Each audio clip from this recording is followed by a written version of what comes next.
জীবন নিয়ে হতাশ, কষ্টে আছেন, দুঃখে আছেন, ভালো লাগছে না, কোনো কিছুতে সাকসেস আসে না।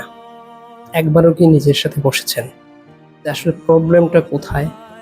আমি আমার সাকসেসের জন্যে, আমার জীবনটা সুন্দর করে পরিচালনা করার জন্যে আমার কি কি করা উচিত ছিল আর কি কি করেছি?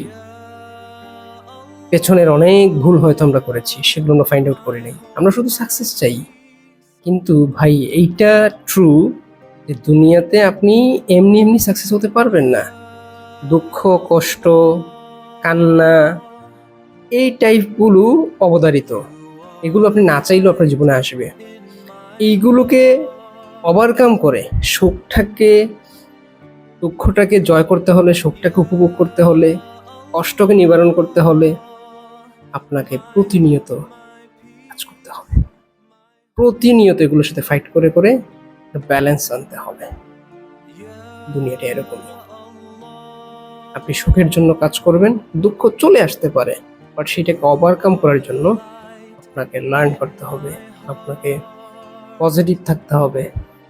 এবং ফাইট করে করেই যখন আপনি দুঃখকে জয় করবেন, কষ্টকে জয় করবেন এবং জীবনটা সুখের হবে, তখনই এই সুখটা আপনার জীবনে সবচেয়ে উপভোগ্য হবে। এই জীবন, দুনিয়ার জীবন একটা ক্ষুদ্র লাইফ, একটা লিমিটেড টাইমের জন্য আমরা এই পৃথিবীতে আসছি। সো এই জায়গাটাতেই হতে আমাদের এক্সাম। মানুষ পৃথিবীতে আসছে এক্সাম দেওয়ার জন্য।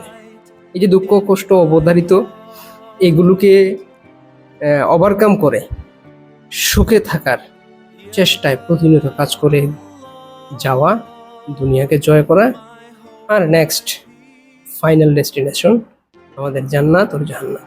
সো আমরা যদি পজিটিভ থাকতে পারি, আল্লাহর সন্তুষ্টির জন্য প্রত্যেকটা কাজ করতে পারি, তাহলে দুনিয়ার জীবন যতটুকুই সুখের হোক বা যতটুকুই কষ্টের হোক, অন্তত শেষ গন্তব্যটা আমাদের সাকসেস হবে, আমরা যাবো জান্নাতে। আর যদি এই পরীক্ষায় আমরা ফেল করি, তাহলে উই হ্যাভ টু কোথায়?